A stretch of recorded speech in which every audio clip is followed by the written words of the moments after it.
नमस्कार दोस्तों, मैं कीर्ति शोकीन आप सबका स्वागत करती हूँ इंडिया न्यूज़ लाइव पे। और आज की खबर आ रही है इंडियन एयरफोर्स की तरफ से। इंडियन एयरफोर्स ने कहा कि भाई एक बहुत प्यारी मिसाइल है हमारे पास जिसने ऑपरेशन सिंदूर में काम किया। ब्रह्मोस का नाम तो सब जानते हैं, लेकिन बाकी जो पेरिफेरल मिसाइल्स यूज़ की गई, जो जिन्होंने चुपचाप अपना काम किया, जिनका इतना नाम नहीं हुआ, साइलेंट हीरोज़, ऐसी एक मिसाइल थी रैम्पेज मिसाइल। अब इस मिसाइल को इंडियन एयरफोर्स ने कहा कि हम और भी ज़्यादा एक्वायर करेंगे इसको।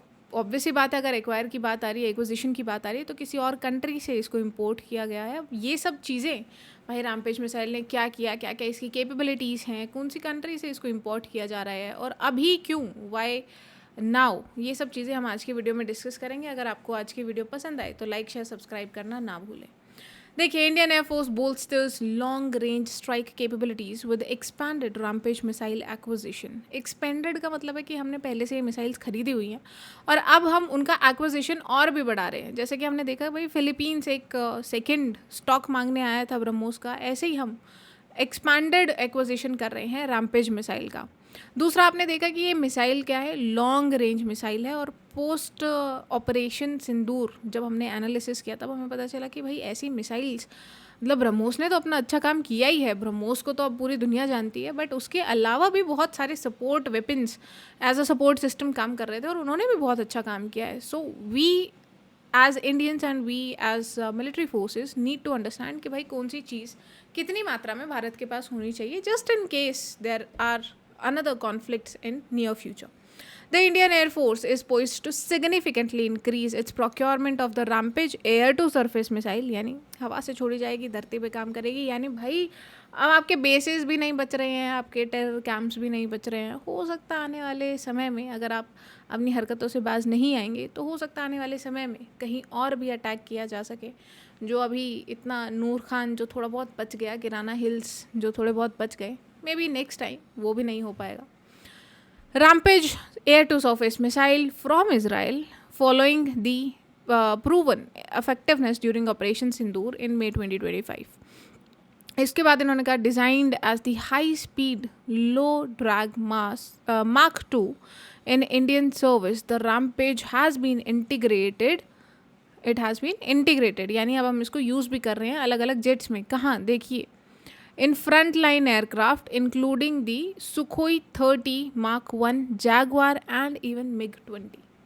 तो आप समझ गए भाई, जो हमारे इंपॉर्टेंट एयरक्राफ्ट्स हैं, जो फर्स्ट लाइन एयरक्राफ्ट्स होते हैं, यानी जो सबसे पहले काम करते हैं, सबसे पहले लड़ने जाते हैं, उनमें हमने इनको डिप्लॉय किया है, इनको इंटीग्रेट किया है। तो यानी उनके पास जो मिसाइल सिस्टम्स होते हैं छोड़ने के लिए, वो रैम्पेज मिसाइल सिस्टम्स हैं। अब इससे आप ये समझ गए होंगे कि भाई ये कितना ज़्यादा इफेक्टिव होगी, जो इनको फर्स्ट लाइन ऑफ डिफेंस में, फर्स्ट लाइन ऑफ ऑफेंस में रखा गया है। और उसके बाद जब अटैक करने के लिए आप किसी चीज़ पे इतना भरोसा करते हैं, तो उसकी इफेक्टिवनेस प्रूवन होनी चाहिए, जो कि अभी ऑपरेशन सिंदूर के दौरान हुई। ऑपरेशन सिंदूर में ब्रह्मोस ने अपना काम किया, अगेन सबने देखा भाई। उसके बाद तो इनफैक्ट उसके एक्सपोर्ट्स और भी ज़्यादा बढ़ गए, बहुत सारे देशों ने लाइन लगाई कि हमें भी ब्रह्मोस चाहिए। But then there are always some silent heroes या बैकग्राउंड वर्कर्स जो भाई अपना चुपचाप काम करते हैं। They fit like hand in glove और चुपचाप अपना काम कर रहे हैं भाई, बिना किसी ताम झाम के, बिना किसी साइलेंट हीरोज़ की तरह काम कर रहे हैं, बिना किसी बहुत ज़्यादा लाइम लाइट के। One of those heroes is rampage missile. Post operation Sindoor, India bolstering Israeli rampage missile arsenal to enhance preparedness. हमने कल की वीडियो में डिस्कस किया कि भाई एक मीटिंग चल रही है, कोर कमांडर मीटिंग है। जितने भी कोर होते हैं उनके चीफ हैं, जो उन सब की जो कमांडर्स होते हैं उन सब की मीटिंग्स हैं। And this is such a big meeting कि यहाँ पे पीएम मोदी उनको, यानी कोई भी पीएम होगा जो हेड ऑफ स्टेट होगा, वो चेयर कर रहे हैं इस मीटिंग को। उसके अलावा we have defence secretaries, defence ministers coming up. NSA Ajit Doval ji वहाँ पर जा रहे हैं उस मीटिंग को अटेंड करने के लिए। और उन्होंने कहा कि हम इस 3 दिन के मीटिंग में भाई 30 साल का रोड मैप बना के तैयार करेंगे कि अगले 30 साल में भारत को क्या क्या करना है। एंड you'll नोटिस कि भारत बहुत सारी चीज़ें अभी बहुत तेज़, यानी बहुत फास्ट पेस पे कर रहा है। जैसे अब खुद चीज़ें डेवलपमेंट करनी हो, या फिर डिसीजन लेना हो कि कब इंपोर्ट करना है, या फिर मतलब कितना इंपोर्ट करना है, या फिर टेक्नोलॉजी ट्रांसफ़र की बात हुई हो, तो we are not pacified now. अब किसी ने ये कहा कि चलो ठीक है यार, एक हफ्ता बात करते हैं, एक हफ्ते बाद बात करते हैं, तो we do not sit back कि ठीक है एक हफ्ते बाद बात करेंगे. We call other people, other parties कि नहीं भाई, एक हफ्ते का टाइम मेरे पास नहीं है, we have to get it done today. ये जो मोड अभी हम देख रहे हैं, ये अब चाहे वो DRDO हो या फिर मिलिट्री फोर्सेस हो, इंडियन, हम रिफॉर्म्स की बात करते हैं तो आर्मी फोर्सेस ने भी बहुत सारे रिफॉर्म्स किए भाई, रुद्र ब्रिगेड बना दिया है, इंटीग्रेट करने की कोशिश कर रहे हैं, सेम एयर फोर्सेस में चल रहा है. उसके बाद हमारी नेवी भी ऐसे ही कर रही है. No, this attitude change is because of operation Sindoor. हमने ऑपरेशन सिंदूर में देखा कि हमारे इनफैक्ट इंडियन एयर चीफ ने भी कहा कि शुरू के 2 दिन में, 1-2 दिन जब चला था, and it is bound to happen, कुछ चीज़ें थी जो रेक्टिफाई करनी चाहिए थी या होने की ज़रूरत थी, उनको रेक्टिफाई कर लिया गया. और उसके बाद फिर उसको रेक्टिफिकेशन करके हमने जब अप्लाई किया तो हमारे पास हमारे वांटेड रिजल्ट्स थे. So we hit all the targets successfully. अब हम ये चाहते हैं कि भाई एक तो ऑपरेशन सिंदूर आपका सीज फायर पे है, so you never know when it starts again. अगर किसी भी दिन ऐसा होता है that you need to escalate और सच सिचुएशन इज़ देयर जहाँ पे आपको एस्केलेट करना ही पड़ेगा, तो आपके पास वो प्रिपेयर्डनेस होनी चाहिए. एंड फॉर दैट प्रिपेयर्डनेस आपकी ये चीफ जो कोर कमांडर्स मीटिंग हुई, ये बुलाई गई है. बहुत सारे एक्विजिशंस चल रहे हैं, बहुत सारी डेवलपमेंट चल रही है, ये इन्हीं प्रिपेयर्डनेस को लेकर है. एंड सेम गोज़ फॉर जो रैम्पेज का एक्विजिशन है, that having successfully used them to strike Pakistan bases and terrorist headquarters in Pakistan, the Indian Air Force is in the process of placing orders for a big number of Rampage air-to-ground missiles from Israel.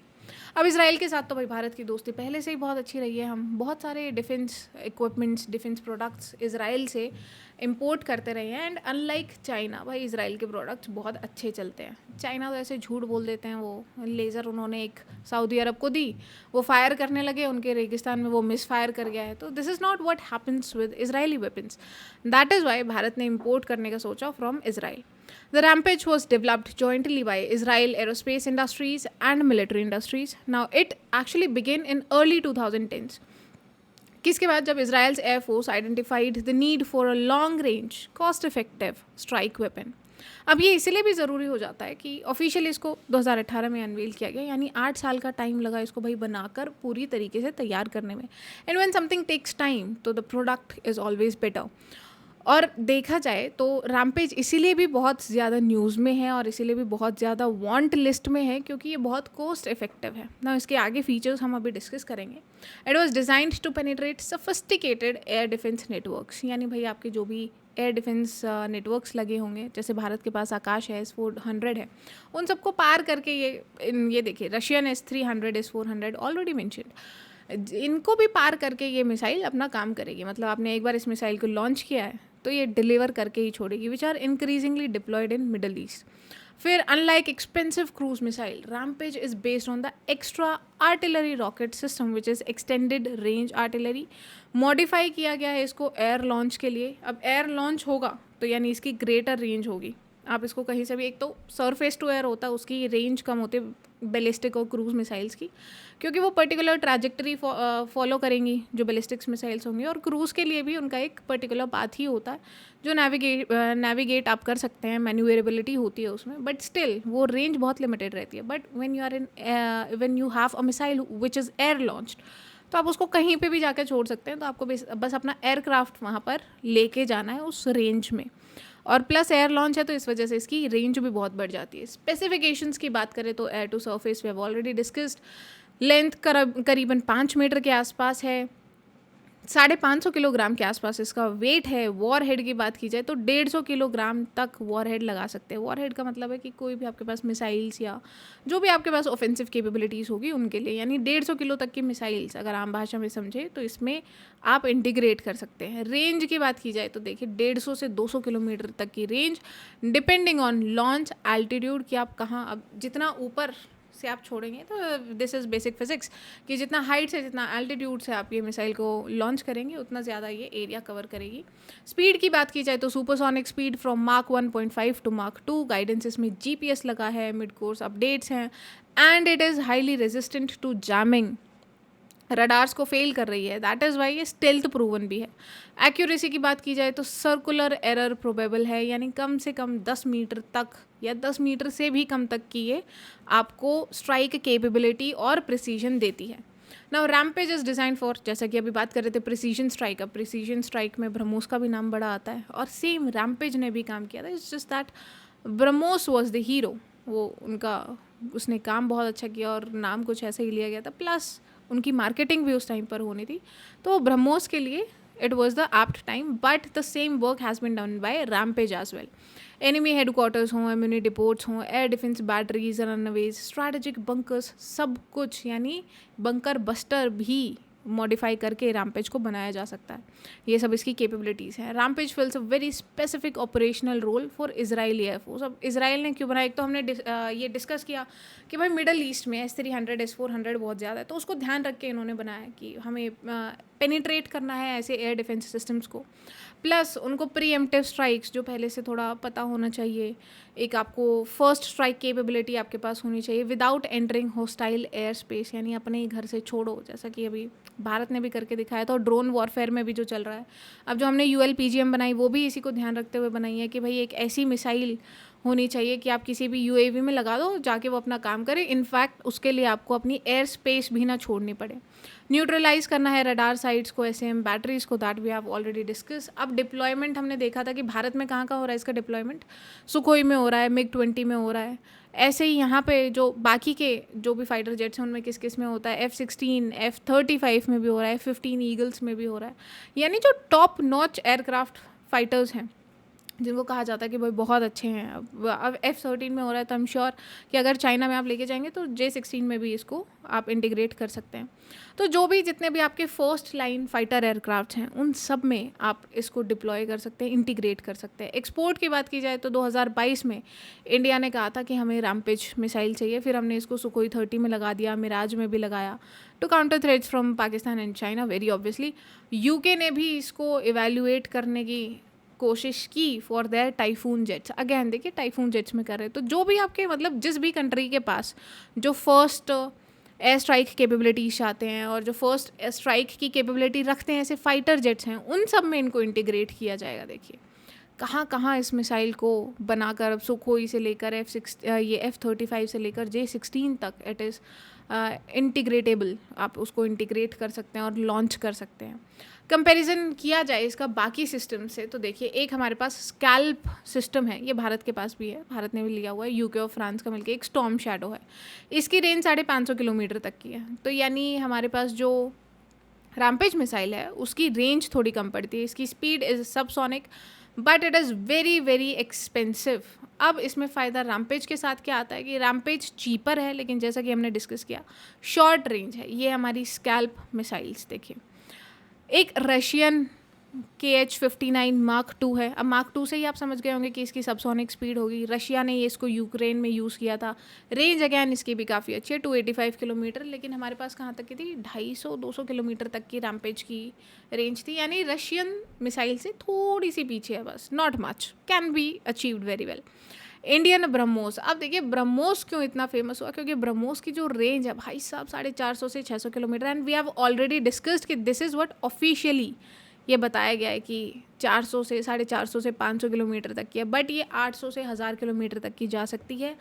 And the work is being done right now as we speak. इस पे काम हो रहा है. इसको range को 1100 kilometre तक की बढ़ाने की बात की जा रही है और एक वेरिएंट ऐसा बनाने की बात की जा रही है कि इसकी रेंज कम कर देते हैं बट उसका वॉर लोड बढ़ा देते हैं, so that we have multi layered approach.